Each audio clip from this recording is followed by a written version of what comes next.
Greetings, cats and kittens. Welcome to Libby's Lullabies.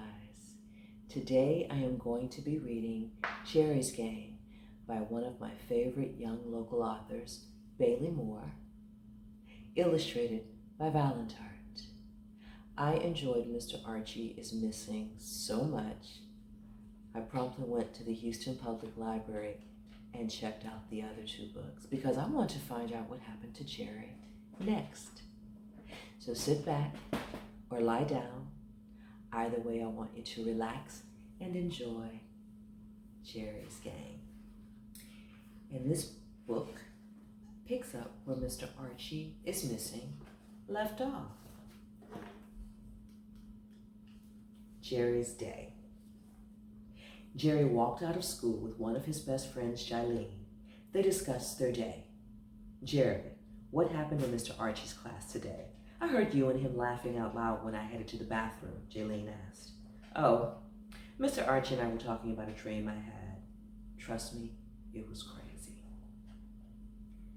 What did you dream?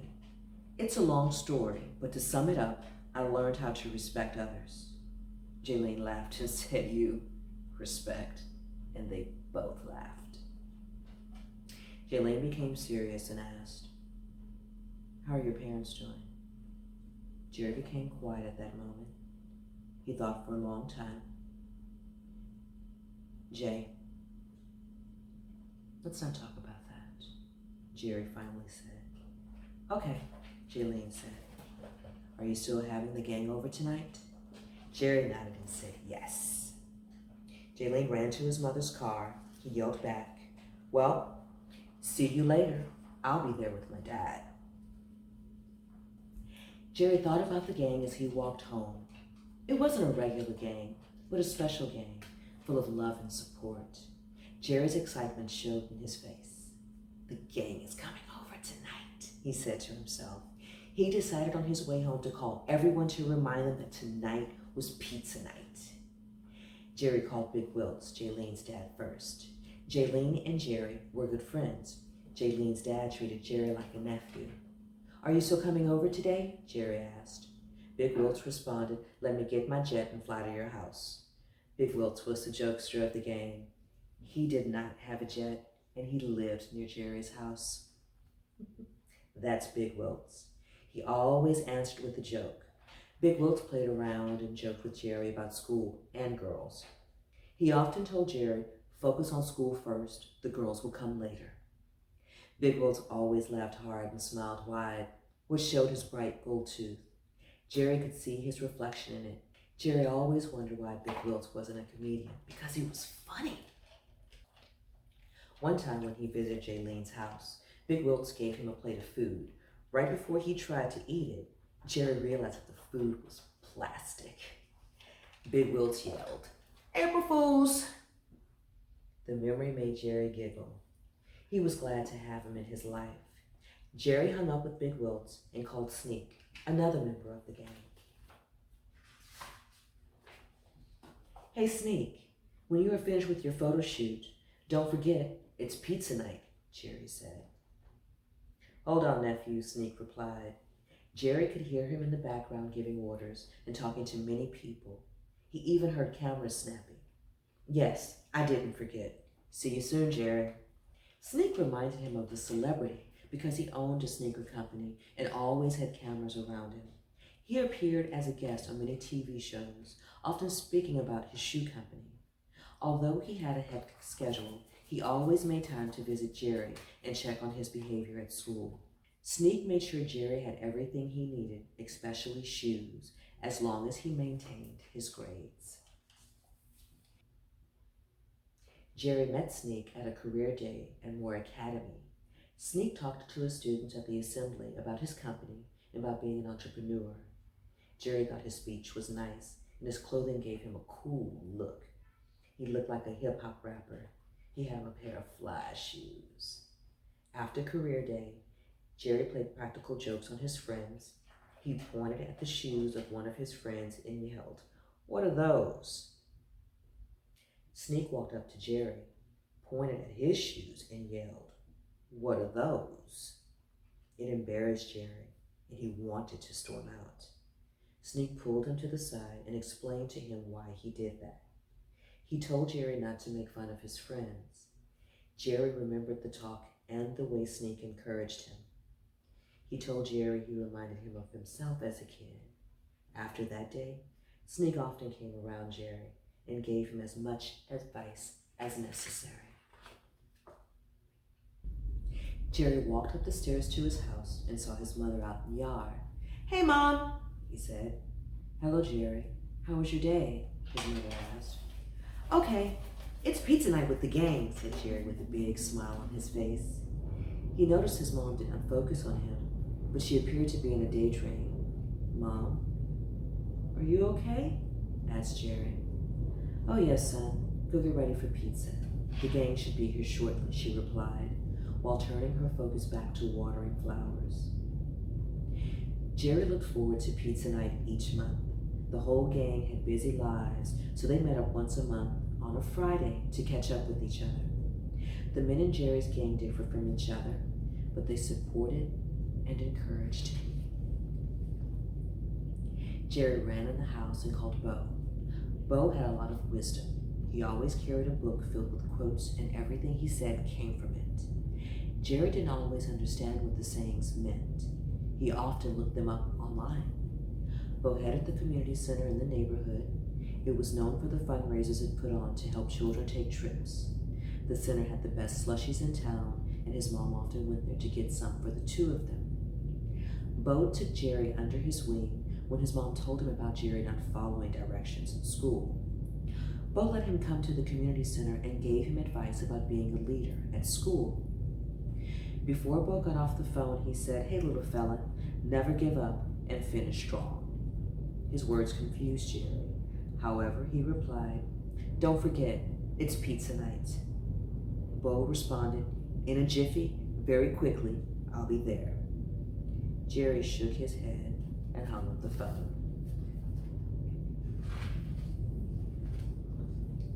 Although a vital part of the gang, Mr. Brown spent most of his time out of town. He traveled and took photos of his many destinations.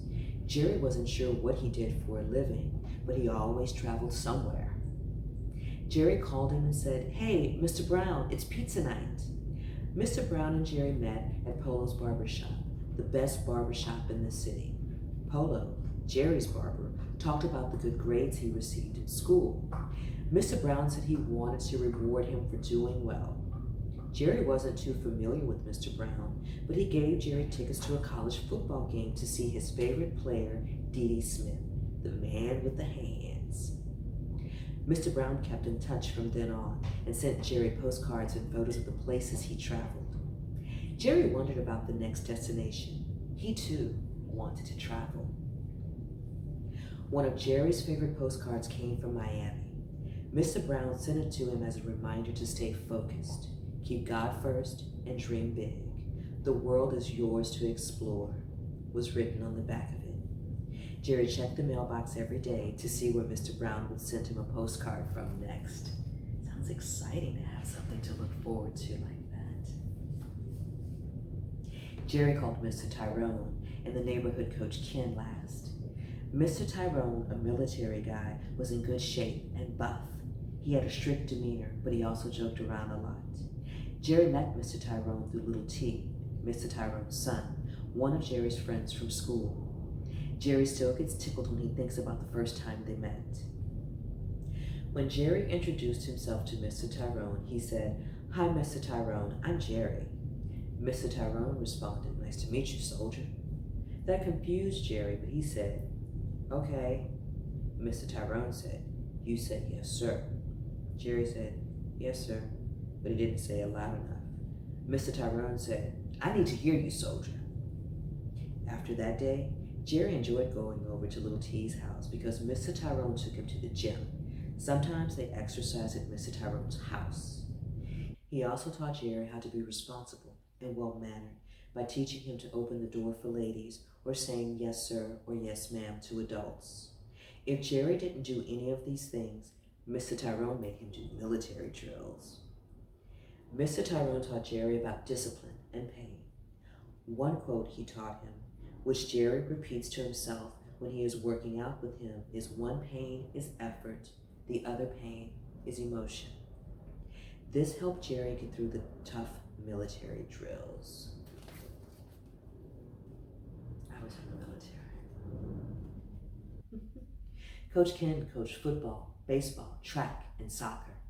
He made it difficult to tell what sport he coached because he always wore every bit of sports gear imaginable: a football jersey, baseball hat, soccer socks, and gold-colored tennis shoes. He never walked, but he ran everywhere. Most of the kids in the neighborhood gravitated to him. He taught them sports. Jerry wanted to play sports, but he wasn't sure what to pursue. Coach Ken taught him everything about every sport. Whenever Jerry decided to play, he would be ready. Jerry listened to him when he told him, apply yourself and hard work beats talent. After Jerry finished he yelled, "Pizza night!" Everybody arrived at Jerry's house a few hours later. Big Welts made jokes. Sneak took selfies. Bo read from his quote book. Mr. Tyrone wore military gear and performed drills in the corner of the room. Coach Ken looked like he came out of the sports channel on TV, and Mr. Brown ran in from the airport with bags of souvenirs. Even Jaylene, Jerry's friend, came. Everyone ate pizza and had a good time. They laughed and told jokes. A sadness was hidden beneath Jerry's happiness. His mind raced. He never told anyone about his troubles. His feelings might explain why he tried to get attention by playing jokes and disrespecting his friends. Jerry decided to share the issues going on in his life. Maybe the gang could help. He spoke under his breath while the others talked among themselves. My parents are getting a divorce. He didn't think anyone heard him, but the room became quiet. Everyone looked at Jerry. After a few minutes of silence, Big Wolf said, "We know." Jerry looked up and said, "Huh?" Sneak said, "Yes. We waited for you to be ready to talk about it with us." That shocked Jerry. Mr. Tyrone said, "You are a soldier."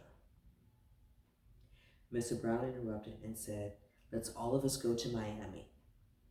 Before he said anything else, a small, soft voice said, "Jerry, you don't have to worry. The gang is here to always support you."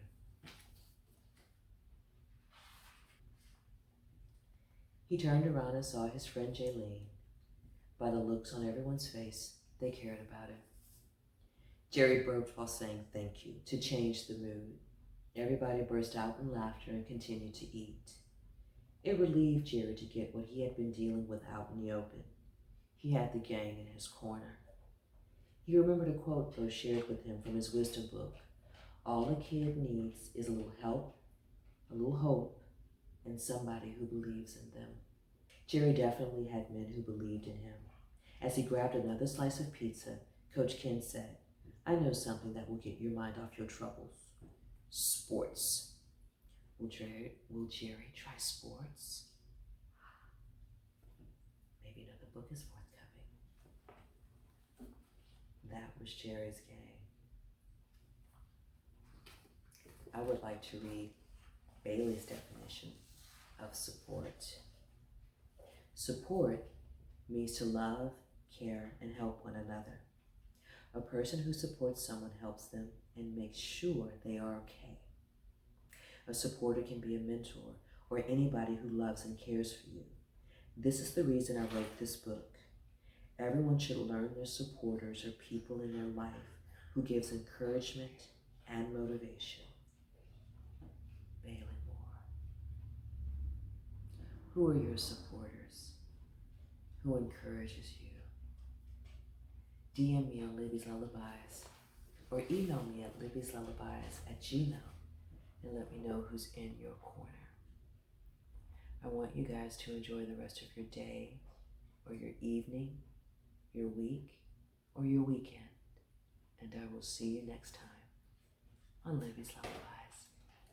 Cheers.